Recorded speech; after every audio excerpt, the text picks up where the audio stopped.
Inside a spaceship, a machine turns on by itself and begins to wake up a sleeping human. Within moments, a sleeping unit opens and Ryland steps out, having been in a medical coma. As he wakes up, the ship's AI, Mary, asks him some questions to check his mental state, but Ryland does not remember anything. He has completely lost his memory and becomes terrified. He panics, gets off the table, frees himself from a robotic arm, and runs throughout the ship looking for people. Eventually, he sees another human, but he is shocked because that human is dead. Ryland becomes even more frightened. He wanders around the ship, trying to understand where he is. Then he reaches a window and looks outside, and his breath stops. He is in space. He also realizes that he can recognize the machines, which means he is a scientist. In the next room, he sees large screens showing beautiful views of Earth. After changing clothes, Mary tells him to record a video diary, but Ryland asks about the captain. Mary then tells him that he is the only surviving member of the crew. Hearing this, Ryland breaks down and says he wants to be taken back to Earth, but Mary does not recognize that command. Seeing the sun on a screen, Ryland thinks he is still in the solar system, so he wants to send a message to Earth, but Mary explains that it will take about 12 years for that message to reach Earth. Ryland is even more shocked. He checks the map and then understands the truth. He is near another star, about 113.8 light years away from Earth. Suddenly, he gets a severe headache and old memories start coming back. He remembers that he was a molecular biologist and used to follow the news about a space mission called the ArcLight probe. This probe was investigating a strange phenomenon called the Petrova line. Photographs had shown that the sun was slowly dimming. Ryland was a middle school teacher at the time, and his students asked him questions. He explained to them that the Petrova line is an infrared line going from the sun to Venus, slowly reducing the sun's energy. If this continued, Earth would start cooling within the next 30 years, and all life might be destroyed. The children got scared, but Ryland comforted them, saying that the world's greatest scientists were working on a solution. Back in the present, Ryland shaves, checks the supplies, and finds vodka. He drinks alcohol, eats something, and tries to fight his loneliness. He makes a doll out of his dead crewmate's clothes and dances with it so he does not feel alone. Then he takes notes on a whiteboard and tries to understand his identity. Then another memory returns. One day, after his class, a woman named Ava came to meet him. She was the head of the Petrova team and had read a paper by Ryland in which he argued that water is not necessary for life. Ryland reminded her that he was fired from his job because of that same paper. But Ava explained that the real reason was that he had humiliated his senior, so no one wanted to hire him. Eva told him that the samples they had taken from the sun could survive on its surface, which meant his theory could be correct. Hearing this, Ryland agreed and became ready to work with them. In a lab, Ryland tested those samples in front of world leaders. The samples could move, but that did not prove they were alive. They were so dark that it was hard to see inside them. After many attempts, Ryland managed to lighten them, and then he discovered they were tiny alien cells. Although that cell died in the process, Ryland could now understand its structure. After more tests, he found that these cells were mostly made of water. Seeing this, he angrily threw things because his theory was proven wrong. When these cells moved, they emitted infrared light that matched the frequency of the Petrova line. That meant these cells were eating the sun's energy and using it to propel themselves. Later, Eva told him to go home, but now Ryland was fully invested in the mission. He wanted to help, so Eva gave him 3 more cells for research. Ryland wondered why these cells went to Venus but not Mercury. To find the answer, he did an experiment. He built a large box with a smaller box inside that created an infrared environment like Venus. As soon as he turned on the light, the 3 cells disappeared toward it. This proved that they needed carbon dioxide. But now, a new problem arose. The 3 cells were moving freely inside the box, and if they got out, they would rush toward any light. Ryland immediately had the lab sealed, but he got trapped inside. The lights went off, and he opened the box. Sometime later, he found all 3 cells, but then a shocking discovery emerged. There were now 4 cells. That meant these cells could reproduce using sunlight and carbon dioxide. That was why they had gone toward Venus. Ryland put all the cells back into a dish. The lights came back on, and he immediately called Ava to share this major discovery. After this, the military took Ryland in a jet. But seeing the high speed frightened him so much that he had to take sleeping medicine. Sometime later, he woke up on an aircraft carrier. As soon as he got off the jet, then Eva introduced him to a team of the world's greatest scientists and leaders. Although Ryland could not answer every question, the team confirmed that they had repeated his experiment and gotten the same results. Now this new life form was named astrophage. The team decided that they needed to produce 2 million kilograms of it. Hearing this, Ryland was shocked and asked why they needed such a huge amount. Then Eva told him all the secrets of Project Hail Mary. It turned out that not only our sun, but many stars across the universe were slowly dying. However, there was one star that was completely safe from this disease, Tyche, which is 11.9 light years away from Earth. No one knew why Tyche was safe, so a plan was made to send a spacecraft there to find out the secret. But such a long journey required a huge amount of fuel. An astrophage could be that fuel if they produced 2 million kilograms of it. Ryland warned that such a large amount of astrophage could blow up all of California. Eva explained that was why all this work was being done on a ship in the middle of the ocean. But another truth came out. This mission was a one-way trip. That meant the people who went on this mission would never return. Their results would be sent back to Earth through small probes, but the astronauts would die there. During the journey, they would spend most of their time in a coma. The mission required only 3 people, a pilot, an engineer, and a scientist. The chances of success were very low, which is why it was named Hail Mary. Now, having regained all his memories, Ryland cuts his hair and prepares himself properly. He goes to his dead crewmates and mourns for them. He cleans their bodies, puts their photographs in their pockets, and gives an emotional speech. "You all gave your lives for humanity. I promise I will complete this mission." With tears in his eyes, he sends their bodies into space. Sometime later, Mary tells him that they are approaching Tieti. The engines are shut down. As soon as the ship enters Tieti's orbit, gravity disappears, and Ryland starts floating in the air. After much effort, he manages to steady himself and looks outside. There is also a Petrova line present there, but the star is completely fine. Then he sees something that shakes him to his core. There is another spaceship flying nearby. Panicking, Ryland goes to the pilot's seat and tries to move his ship away, but the other ship keeps following him. Wherever Ryland goes, that ship follows him. Then that ship sends a strange object toward him. Ryland gets scared, thinking it might be a bomb, so he ignores it. The object bounces off his ship and floats away. Then the ship sends another object, this time slowly. Now Ryland decides to do a spacewalk and catch it. After putting on his spacesuit and quickly reading the instructions, he goes outside. After many difficulties, he catches the object. Back inside the ship, he tries to open it but fails. Scanning it reveals that it is made of xenon gas, which makes no sense at all. Then he remembers the ship's centrifuge system. He turns it on and the ship starts spinning. A few seconds later, gravity returns. Now he checks the object again, and this time he manages to open it. Suddenly, Mary warns, "There is an alien presence in the room." Ryland immediately puts the object into a glove box. Inside, he finds a strange sphere with lines on it. He opens it, and inside is a smaller sphere with several rods attached. Suddenly, the sphere stands up on its own. Ryland compares it to a space map and understands that the alien is showing him where it came from, and that place is even farther than Earth. Ryland modifies the sphere to show Earth's location and sends it back. Sometime later, the alien sends another object. This time it looks like a tunnel. Understanding what to do, Ryland moves his ship closer. The alien's ship connects the two, creating a tunnel. Now Ryland puts on his suit and slowly goes through the tunnel to reach the other ship. He looks inside through a window. Suddenly, something moves inside. Ryland steps back in fear but steadies himself. Then he looks again and sees an alien's hand. The alien shows him small toys, like a model of Ryland and a model of the ship. Then, using gestures, it tells him to go back. Ryland returns to his ship. Then the alien turns his ship so that both ships have the same gravity. The tunnel connects again. This time, when Ryland opens the door, he feels strong pressure, but now the tunnel also has gravity.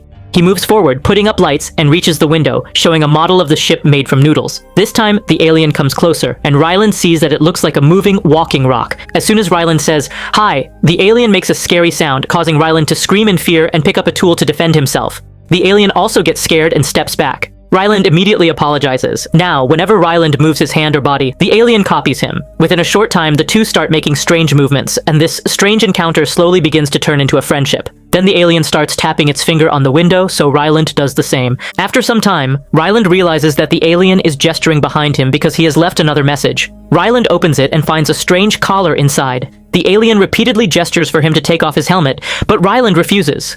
Meanwhile, the lights in the tunnel slowly start to go off, so he has to go back.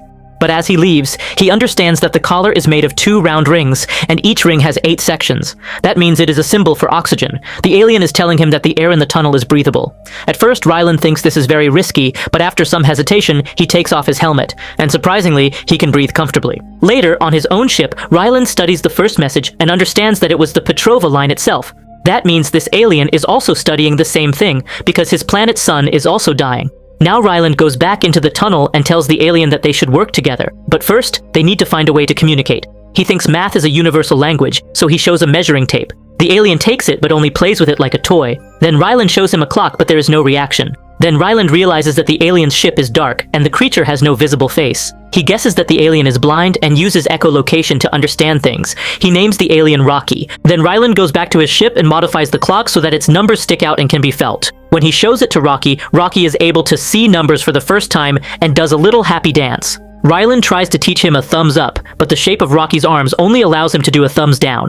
Suddenly, Rocky goes away and comes back with a new object. Its parts have markings on them and they rotate. Ryland understands that this is also a kind of clock. Sometime later, Ryland brings a laptop and a microphone. He points to each number, and Rocky says its name. Ryland records them. For hours, he shows different things and records Rocky's responses so he can build a translator to understand this alien language. At the same time, he records all his research to send back to Earth later. The material Rocky uses to make things is completely new, so Ryland names it Xenonite. One day, Ryland shows Rocky the astrophage. Rocky recognizes it immediately and says, "This is very bad."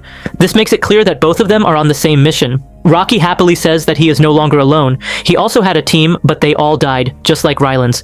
Now they decide to work together to save the stars. Ryland teaches him a fist bump, and they become friends. Using models and the translator, Ryland shares his data with Rocky. He tries different voices in his software and picks one that Rocky likes. When Ryland goes back through the tunnel to sleep, Rocky misunderstands and thinks that sleep means death. Then Ryland explains what sleep is. Rocky also explains the meaning of sleep in his own language. In his world, everyone sleeps together for safety. Now he wants to sleep with Ryland too. At first, Ryland refuses because he finds it strange, but when Rocky explains that he watched his crew sleep and they never woke up, Ryland agrees. He makes a bed, and they sleep together by the window. In a flashback, Eva introduces Ryland to the 3 selected astronauts. They tell him that after the mission is over, they need a way to end themselves because dying of hunger would be too painful and long. Ryland shows them the engine and demonstrates the power of astrophage, which can melt heavy metal in just a few seconds. In the present, Ryland is struggling with his tangled memories when he hears a noise. He opens the door and sees that Rocky has come into his ship. He is using a small pressure bubble like a suit. Rocky moves around the ship, amazed by human technology, and even scolds Ryland for the mess. Ryland tries to explain that they should each work on their own ship, but Rocky refuses. He says he wants his own room right here so they can work together. Ryland complains that Rocky is very bossy, and that watching him eat is very strange. Because Rocky can see through walls and has very sharp hearing, Ryland has no privacy left. While discussing technology, Ryland learns that these aliens know nothing about radiation. He explains to Rocky that radiation killed his crew, and he only survived because his workshop was near the astrophage, which protected him. Now they decide that they need samples of astrophage, so Ryland separates the ships and sends his ship toward a nearby planet. This journey takes 11 days. During this time, Ryland shows Rocky videos of Earth. Rocky tells him that he misses his partner, with whom he lived for 186 years.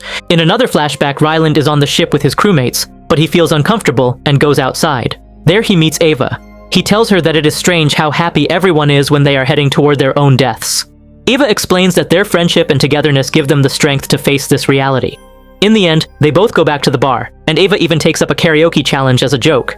In the present, the spaceship finally reaches the planet, and Ryland is amazed by its colors. He goes on a spacewalk and turns on a bright light from a machine, causing thousands of astrophage to be drawn toward him, turning the whole scene into a glowing, beautiful light. They name this planet Adrian. When they take samples and test them, a shocking discovery emerges. As much astrophage comes to this planet, just as much also leaves. This does not make sense because they should have grown here. Then another test reveals that there are also some bacteria with the astrophage, meaning that life exists on this planet. Rocky immediately understands. There is a creature on this planet that is eating the astrophage, like a predator. That is why the astrophage never becomes powerful enough to destroy the sun. If they can take these predators to their own planets, they can save their suns. But the problem is that these bacteria live in clouds, and their ships cannot reach that high. Then Rocky makes a plan. He will build a long chain that can catch samples from the clouds. Ryland thinks of it like fishing. Ryland does not have much piloting experience, so he practices again and again to keep the ship at a safe distance. Meanwhile, Rocky records a video for Earth, but he thinks it is a live broadcast. When Ryland tells him the truth that he probably will not be able to go back, Rocky refuses to accept it. He says he will share his fuel so that Ryland can also return alive. Hearing this, Ryland cries and hugs his friend. Then a flashback shows a massive explosion in the lab while working with astrophage, burning down the entire building. Back in the present, Ryland carefully moves the ship close to the planet and sends down the chain. The probe collects the sample, but the ship's temperature starts rising rapidly. Suddenly, a piece of metal breaks off and hits Ryland, and he loses consciousness. When he wakes up, he sees the probe hanging below. The danger is increasing, and Rocky tells him to come back, but Ryland does not give up. He jumps and catches the probe, then somehow makes it back to the ship. Now the ship speeds away from the planet, but its structure starts breaking apart. The spin becomes uncontrolled. Ryland realizes that fuel is leaking, so he ejects 2 tanks. This stabilizes the ship, but the shock knocks them both unconscious. Rocky risks his own life, comes out of his bubble and takes control of the ship. He gets Ryland to the medical bay and then also loses consciousness. When Ryland wakes up, he sees blood-like stains from Rocky, but he is relieved because Rocky is alive and recovering. Now Ryland works on the bacteria that eats astrophage. He names it Tamoeba and modifies it so that it can survive in Venus's atmosphere. Many days pass, and Rocky does not wake up. Ryland sits by him, talks to him, and motivates him. Then one day, Rocky wakes up. They both celebrate with joy. Now they have the solution, and they celebrate by watching fireworks. Rocky gives Ryland a tour of his world, and then Ryland remembers that he was forced into this mission. Now they repair both ships, and it is time to say goodbye. They share an emotional farewell and head off in different directions.